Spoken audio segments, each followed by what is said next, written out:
These habits are old-fashioned, they're easy, and they save you a lot of money. What frugal living lessons did our parents, or maybe even our grandparents, teach us who lived through the Great Depression? Well, actually, quite a few habits as it happens. And Larry and I use these every single year, and they do really help us to save thousands of dollars. That's what we'll share in this video. But first, if you don't know us, I'm Hope. And I'm Larry. This is Under the Median, where practical frugality meets real life. If you love money-saving tips, drop the word ready in the comments because we are ready to go. Habit number 1, eat at home. This was something that definitely we noted with your parents. They did eat out some, but almost all of their meals generally were eaten at home. The other thing that I noticed with his parents is if they wanted to make a meal special and they said we're going to eat out, they took the food out on the back patio with the picnic table and they ate out. No, seriously, I think what happens is we tend to think that because we're eating at home, that doesn't make it interesting or that doesn't make it special. Eating at home should be a commonplace thing. Eating out, that's what should be not commonplace. This next tip kind of dovetails into that last one. Learn to cook at home. You can make so many good dishes at home and spend so much less because now you're not buying prepackaged foods. And what's nice is that you can customize each meal to your own personal tastes. Learning to cook is also, I think, a little bit intuitive because what happens is after you've followed a set of directions a number of times, you'll intuitively start saying, I bet I could do this differently. I could substitute this and that would probably be okay. And then you start to figure out what substitutions you can make using what you already have in the house so you don't run to the grocery store as often buying specific ingredients for things that you're planning to make. And this helps you to save money because the substitutions that you make might be something that you bought in bulk or got a good price on at the grocery store. You're going to cook at home, you're going to learn to cook, but you are also going to stop eating out during the weekdays. Yes. Take your lunch from home. This math always surprises people, so I am going to do it for you because people tend to think, you know, I go out to eat at work, it's $15, it's just not that big of a deal. I did the math for you. Let me show you what difference $15 makes. Yeah. If you spend an average of $15 a day going out to eat, and you do that 5 days a week, that's $75 a week. That still doesn't sound too bad, does it? Mm-hmm. But if you do that 50 weeks out of the year, we'll give you a couple of weeks where you're not doing this, you're on vacation or something, all right? That is, are you ready? $3,750. Now that makes a difference. And that's one of the reasons we always tell you do the math. But let's add the rest of the math because you're going to substitute by taking things from home, right? We would say that you could make a healthy lunch from home and take it to work for about $2 per lunch. If you do that, that's $10 a week. You do it 5 days a week. That means you're spending $500 a year to bring lunch from home, which means you are still saving. Are you ready? A grand total? I'm going to do my drum roll because this is a drum roll moment. That means that over the course of a year, you will be saving $3,250. That's real money. Take your lunch from home. The next tip is cook low-cost family favorites for your meals. These are simple dishes. It might be a soup. It might be a casserole dish, something that's really easy to make and doesn't have real high-cost ingredients involved in making it. And also make sure that it is your family favorite so they'll really appreciate it. All right, here's what we do. We have a list of favorite meals that our family really loves. We have figured out the cost for each of the ingredients so we know how much it costs us to make, say, for instance, a whole batch of lentil soup. We divide it by the number of servings, and our goal is always $1 or less per serving. When you do that, it's pretty easy to line up your top 10 or 15 meals that your family enjoys and say, okay, this one, it costs a little bit more. Maybe we're only going to make that maybe once or twice a month. This one, this is the winner chicken dinner because this is, say, 65 cents per serving. Everybody loves it. And I'm going to put that in on my menu plan. It's going to show up 3 or 4 times a month. So it's going to show up once a week in that menu plan. When you start substituting in some of those family favorites, which are also low cost, then you're automatically going to drop your grocery bills. Creatively use leftovers. When you have leftovers, you don't have to just heat those up in the microwave and serve them. You can make them into something different, like leftover rice can be fried rice. Leftover chicken can become the main ingredient in chicken soup. You can do all kinds of things to make leftovers very pleasant, and leftovers are great to take to work the next day. Tip number 6, buy in bulk, but only when it makes sense. And we mean S-E-N-S-E, not C-E-N-T-S. C-E-N-T-S, both. S-E-N-S-E-N-C-E-N-T-S. Sense and sense. Okay. Listen, sometimes if you have a smaller family, it doesn't make economic sense to purchase something in a large batch if you know it's going to go bad before you can get through the whole batch of whatever.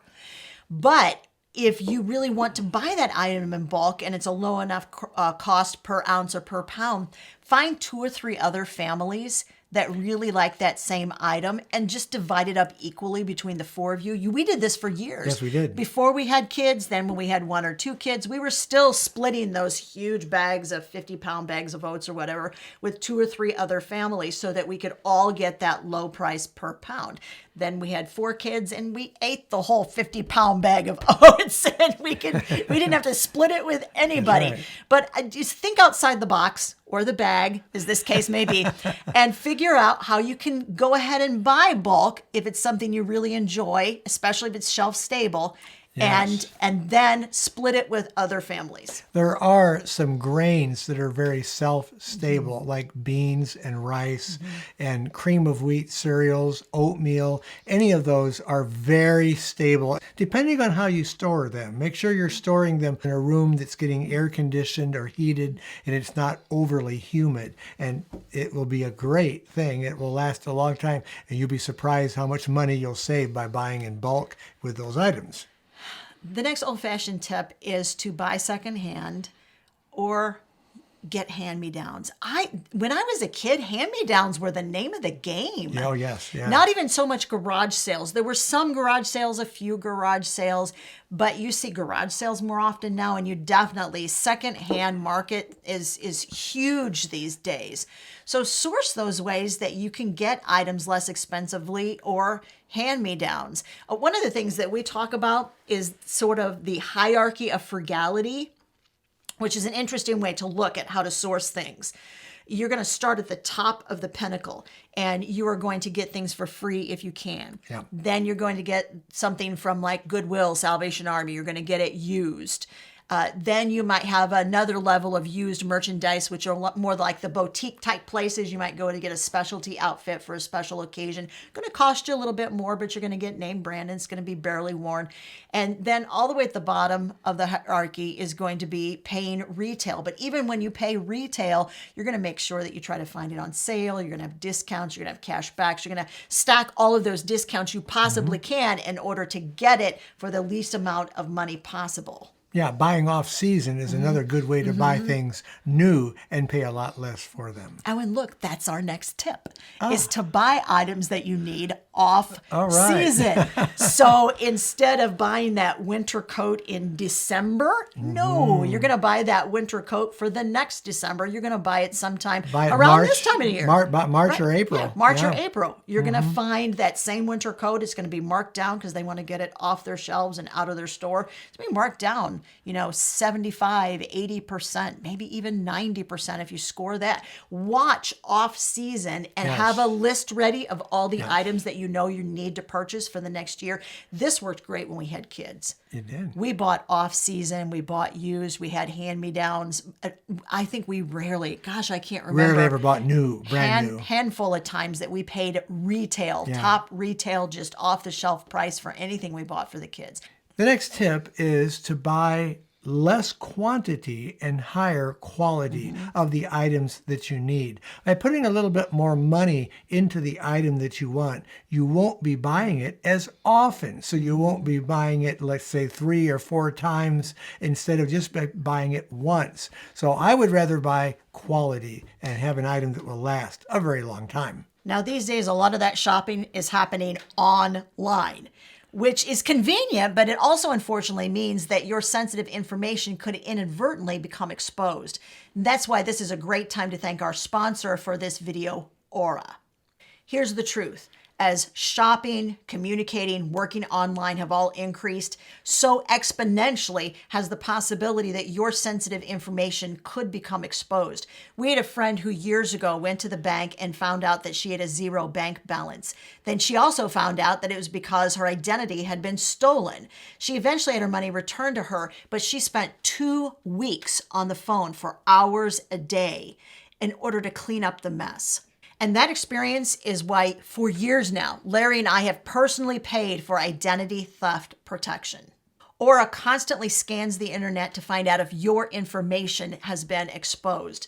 We signed up for a free trial of Aura, and about 15 minutes later, I got an email that said that they had found my personal password and also my personal email address on the dark web about 15 times. And the password was absolutely correct. I had changed the password months ago and no damage had been done. But if the worst had happened, and my information had been used, Aura offers what is called white glove service. And that means that they do all the work that is needed to return your identity to you. Aura also has a really interesting service where they work behind the scenes to get your name removed from some of these services that share your information with other companies. And I know that they do this because they just did this for us a couple of weeks ago. We mentioned that we got started with Aura with a free trial. You can get a free 2-week trial of Aura as well. You can scan that QR code on the screen, or you can use our special link, aura.com/median. You'll also find the link all the way at the top of the description of this video. Habit number 10 is to keep a written budget. This is very important to have a record of not only what you spent, but how much money you're going to be putting into your budget to have available to you. By having this gives you a rock solid device in order to control what you're doing. And Larry is right, the budget is the spending plan, but the next tip is equally important. You can't just have the spending plan. You have to track what actually was spent. And I think that's the part of the equation that a lot of people miss. Do you live on a written budget? Yes, I have a written budget. But do you track everything that you've spent to see if you spent in accordance with what your spending plan was? And when we're talking about everything that you've spent that needs to be recorded, we mean small items too, because it's the small items that can add up and make a big difference in your budget. Habit number 12, analyze your expenses. We do this once a month. We look at what we spent and we figure out, where did we overspend? Where did we underspend? How were the strategies that we decided we were going to implement that month? How did they work? And that's one of the things. I was just talking about this over on Instagram this week. People sometimes get to a point where they believe they are stuck with whatever figure they are spending in an area of their budget. They're like, that I'm spending what I have to. I'm stuck. But you have to dedicate yourself to doing some research, to thinking outside the box, to coming up with new ideas and new strategies. And then you implement those strategies. And this, once again, that's the part of the equation that people miss. They implement, but then they don't evaluate. The evaluate is the key to really figuring out whether what you're doing is working or not working. And if it's working, you keep doing it. If it's not working as well as you thought it was, then you need to implement some new spending strategies or saving strategies, if you will. And then you move on from there and you wait 30 or 60 days and you evaluate again. It's all a process of figuring out what's working and what's not. Habit number 13 is to line dry your clothing. Now, interestingly enough, Hope and I just practiced this today. We have a nice warm 60-degree day. We have high winds today. They're anywhere from 35 to 40 miles an hour gusting, and this will really dry those clothes. We did 2 loads and put them out. But even in the wintertime when we can't put the clothes outside, we'll do 1 load at a time and hang them up in a basement room where we have lines already put up there. Line drying can save a lot of money on gas and electricity that you'll use on your gas dryer, or electricity. If you have an electric dryer, you're really going to save a lot of money there. When you're out and about, you need to use this next habit, and that is to batch your errands. We just did this yesterday. Too. Yes. I had a list of 5 different places we needed to stop. I figured out exactly what we were going to do at each place that we stopped. And then Larry figured out like a circular path, what makes the most sense as far as gas mileage and things like that in order to make the whole circuit and then get back home again. Habit number 15, I saw Mom and Dad do this a lot. Maintain what you own. Yes. If something needs to be greased, put it on a calendar and grease it on schedule. Yeah. If something needs to be started to make sure that it will function when you need it, like our gas generator. Yes. We just had a major, and I mean major storm last night. And Larry had the gas generator out Had it and out made running. sure that it was going to start when we needed it to start. And that it had fuel in it. Yeah. The next important thing. Yes. But if you own things and they need maintenance or they need to periodically be tested, make sure you're doing that. Get out a yearly calendar and just make notes on it. Here's when I plan to do this. And then you won't forget to do it. Don't replace something unless it's worn out. It's real easy and tempting these days to take a look at an ad and see a better item that they've recently come out with that has a lot more advantages on how it works than maybe the one that you have. But if the one that you have works fine, there's nothing wrong with it, and it's meeting your needs, ignore some of the other things. There'll always be something new that comes on the horizon within 3 to 6 months to try to get you to replace something that doesn't need to be replaced. The next habit is to barter for what you need. A good old-fashioned trade. It works out really well for both individuals. If you're trading talent for time, time for talent, whatever, however you are doing that bartering system, as long as you're both happy, it's a good barter. Don't look for reasons to spend money. Marketers are always finding reasons why you need to buy their product, and they come up with some really good ones, and they make it very appealing, and this is why they sell so much. But you need to just say, wait, I'm not ready to spend the money there. We haven't planned on it, and we're not going to do it. And we don't want to just spend money to make ourselves happy, because money doesn't necessarily make you happy. So if you're content with what you have, your money will go a lot farther as well. Habit number 19, and that is to save small amounts of money over time. Mom and Dad were pretty good with delayed gratification. They were, yeah. As long as they had a game plan and they knew they were working toward what the next step was, then they were cool with it taking the amount of time that it needed to take. And I think that's something that in this day and age, like everything has to happen fast. We're the only generation, people, who stand by their microwave going, let's hurry up. I mean, I'm speaking the truth, aren't I? I have done that. I'm like, come on, why is this taking so long? But I think that sort of mentality, we're with that almost everything in life, aren't we? I think we need to just slow it down and chill out and go, well, it's gonna get here, and we're moving toward the goal, and we need to be okay with things taking longer than we think they should. My mom and dad didn't let money control them. Yeah. They controlled what they did with their money, and that worked out a lot better. Habit number 20 is learn new skills. Once again, my dad was really good at doing a lot of reading. He read magazines, he read Popular Mechanics and Popular Science, and these taught him new skills that he would put into practice and figure out ways to do things that he'd never done before. Once again, saving him a lot of money on repairs and things that he would have to have somebody else do for him. Number 21, this is something that Dad taught Larry as well, and that was find reasons to be happy. Yes. In your home, in your situation, in your job, in your relationships. Figure out reasons to be happy.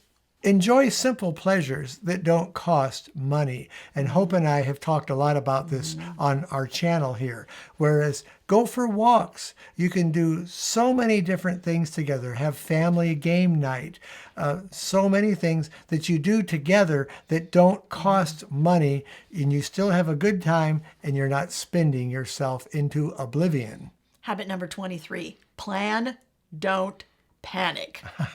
If you've been around this channel very long, you've probably heard us utter those exact words. And part of it does come from Larry's mom and dad. Stuff would happen. They go, well, that's life. Life happens. And you got to be prepared for it. And I think it's okay to think ahead and to plan.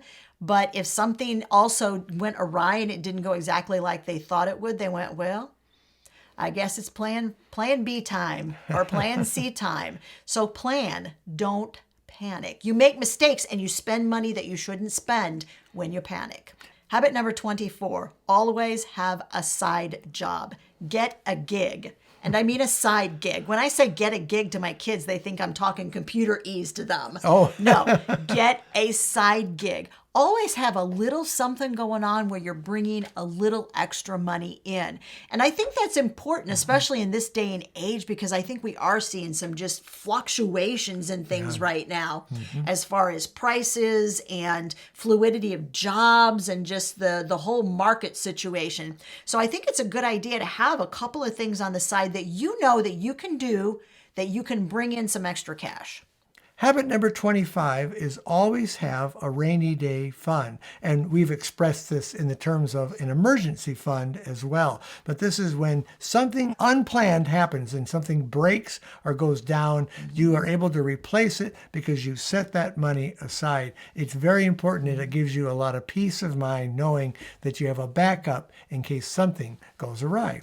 Now, saving money isn't just about the cost, right? Saving money, as we hope you've seen, comes down to a series of habits where you learn to dig, do some research, think outside the box, come up with a plan, test it, see if it works, and then you repeat that process over and over and over again.